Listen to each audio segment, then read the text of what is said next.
সার।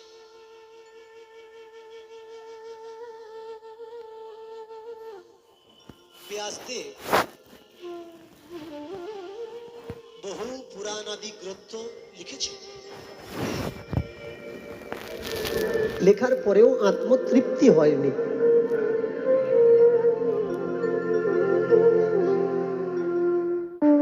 মনটা যেন ছটফট করত।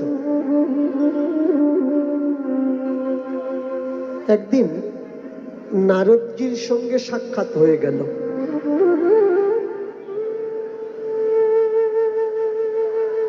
নারদজির সঙ্গে সাক্ষাৎ হয়ে যাওয়ার পর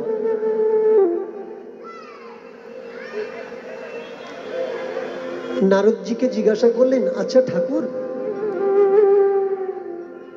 আমার আত্মতৃপ্তি নয় কেন, মনটা ছটফট করে কেন, কিসের জন্য? আমি এত কিছু গ্রন্থ লিখলাম কিন্তু আমার মনটা যেন ঠিক শান্তি হচ্ছে না। নারদজি বলে উঠলেন, এত কিছু গ্রন্থ তুমি লিখেছ,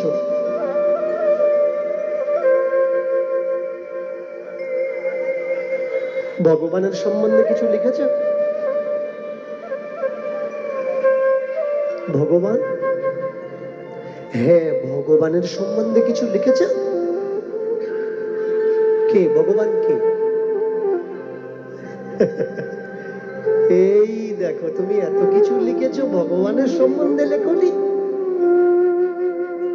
তাই তো তোমার মনটা ছটফট করছে। যারা সংসারে আত্মতৃপ্তি নয়, মনটা যাদের ছটফট করে, শান্তি নেই মনে, কেন নেই? তাদের কাছে সব আছে কিন্তু ভগবান নেই। তো তুমি ভগবানের সম্বন্ধে লেখনি, তাহলে আপনি শোনান। নারদজি শোনালেন। শোনানোর পর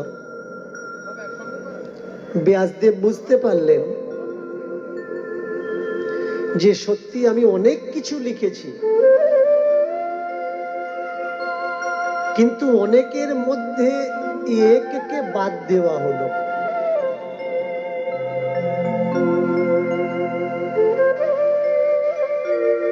তিনি তারপর রচনা করলেন শ্রীমদ্ ভাগবত অমৃত। বেদ চারটা, ঋগ্বেদ, যজুর্বেদ, সামবেদ, অথর্ববেদ, কিন্তু ভাগবত পঞ্চম বেদ, পাঁচवा বেদ ভাগবত। এই ভাগবত পাঠ শুনলে উপকার কি হয়? আমরা তো প্রত্যেকেই ফলের আশা করি, কি লাভ হবে, এটা করলে কি লাভ, ওটা করলে কি লাভ, সেটা করলে কি লাভ। তুঙ্গভদ্রা নদীর তীরে অঙ্গদেব নামে এক ব্রাহ্মণ বাস করতেন।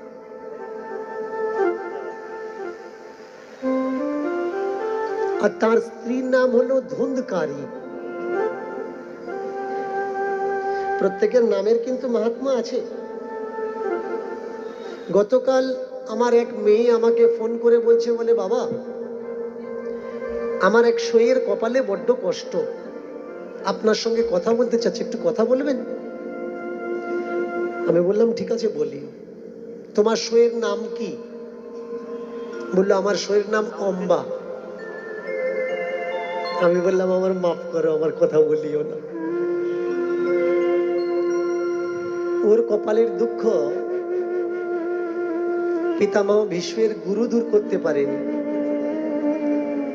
আমি ওর কপালের দুঃখ দূর কি করে করব? তাই ছেলে মেয়ের নাম রাখতে গেলে একটু বুদ্ধি বিচার করে রাখা লাগে, তা নাহলে যাতা নাম রেখে দাও, যাতা হয়ে যাবে। টিঙ্কু চিঙ্কু পিঙ্কু ওই রকম হবে।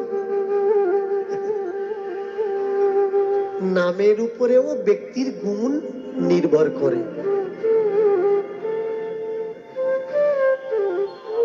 स्त्री नाम धुंधकारी। धुंधकारी का मतलब क्या है? धुंध जानी कोरा, धुंधला, कोरा। कोरा मतलब কুয়াশা। যার নামটা আচ্ছা স্পষ্ট নয়, সে পৃথিবীটাকে স্পষ্ট কি করে দেখতে পারে? কখনো দেখতে পারে না। এই ধুন্ধকারীকে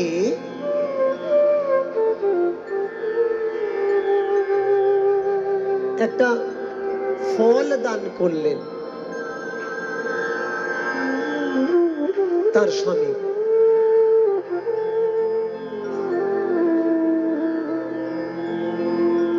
তাতে তার পুত্র সন্তান লাভ হবে।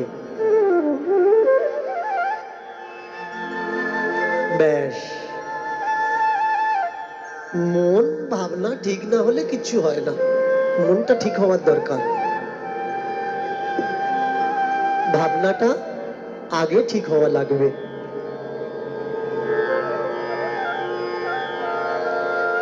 অর্ধাঙ্গিনী করেছে কি, সেই ফলটা নিয়ে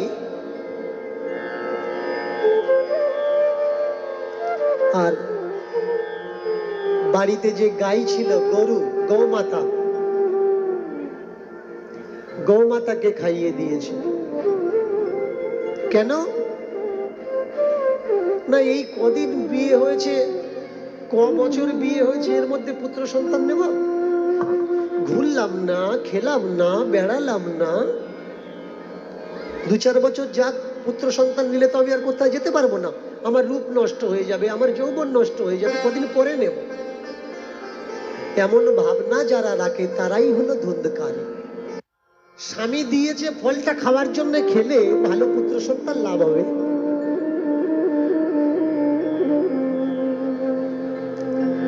স্ত্রী করেছে কি, সেই ফলটা নিয়ে বাড়ির যে গৌমাতা ছিল তাকে খাইয়ে দিয়েছে।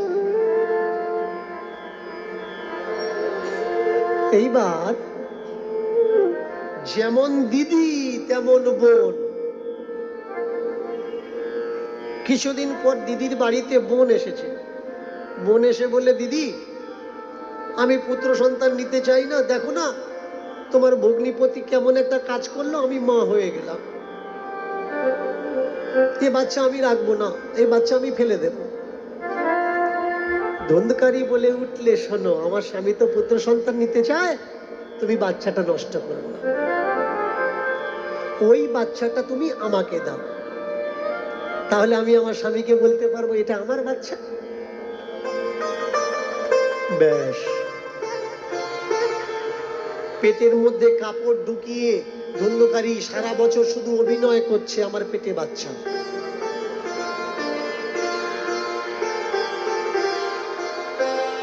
দেখো, প্রত্যেক গ্রামে কিন্তু ধুন্ধকারী আছে। এই লক্ষণগুলো চেনা লাগবে, চিনলে তারপরে বুঝতে পারবে যে ধুন্ধকারী দেখতে কেমন, সে কি করে, কি খায়, আর কোন গ্রামে আছে।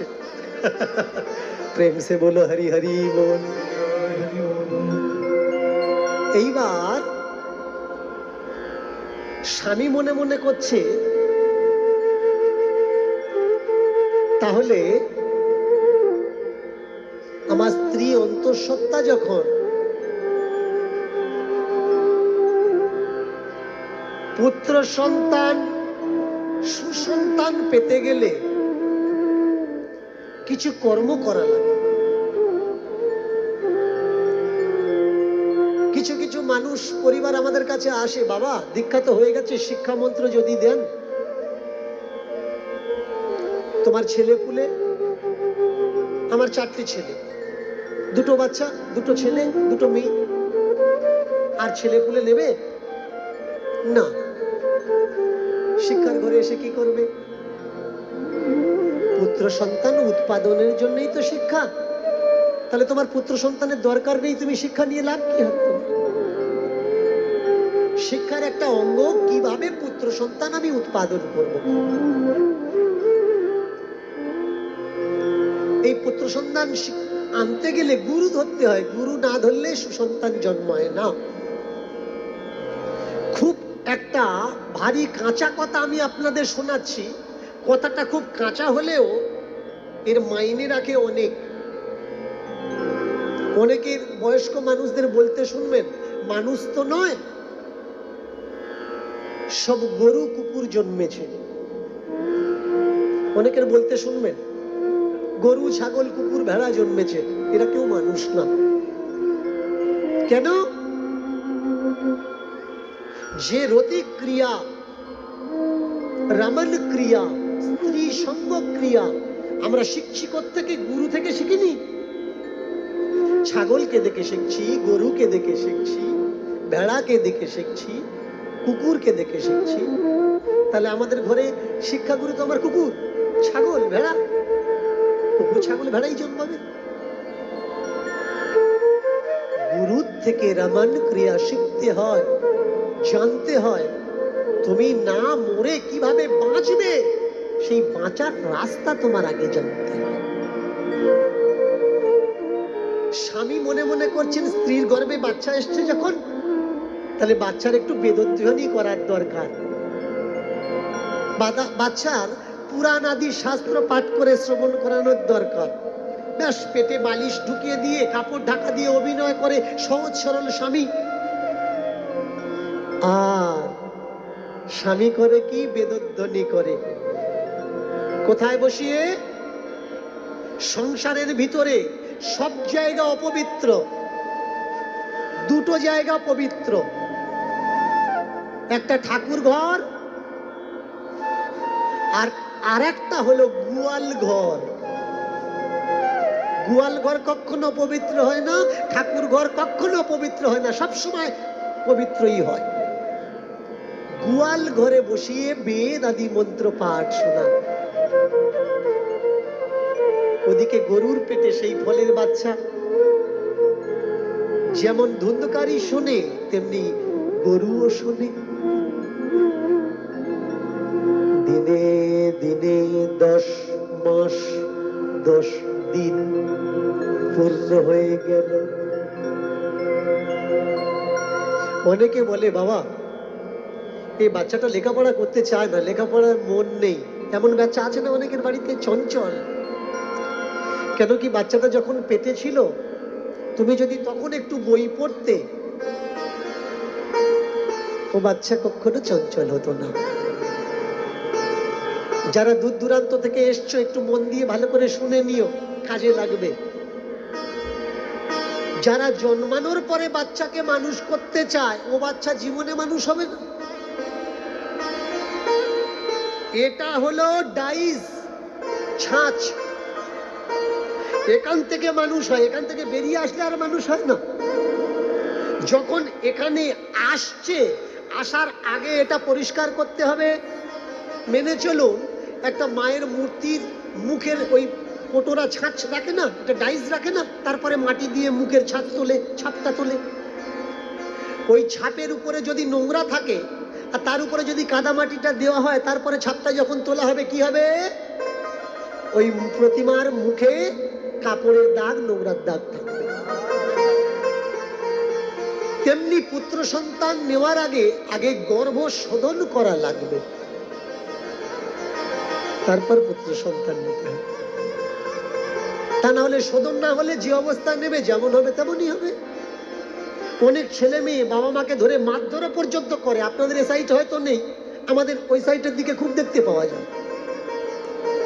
কোনো ছেলে মেয়ে, বাবা ভালো, কিন্তু বাচ্চা মদ খেয়ে বাড়ি ঢুকছে। মদ ছাড়া তার রাতই কাটে না, এমন কোনো দিন নেই যে মদ সে পান করে না, মদ্যপান করে না। এ দোষটা কি? দোষটা হলো বাবার, মার। যেদিন তুমি নেশা করেছিলে, সেই নেশাগ্রস্ত অবস্থায় পুত্র সন্তান নিয়েছো। ও পুত্র সন্তান নেশাখোর অবশ্যই হবে, কাগজ নিয়ে লিখে রাখো। পুত্র সন্তান নিতে গেলে আগে দিন দিন হিসাব করা লাগে। কোন দিন?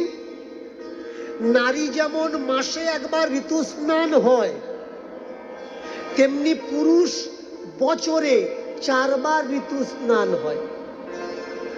ঋতু অবস্থায় নারীর কাছে গেলে যেমন মহাপাপ, তেমনি পুরুষের ঋতু চলাকালীন সেই পুরুষ যদি পুত্র সন্তান নেয়, ও পুত্র তোমার ঘাড়ে হাত দেবে, একেবারে সার্টিফিকেট লিখে রাখো।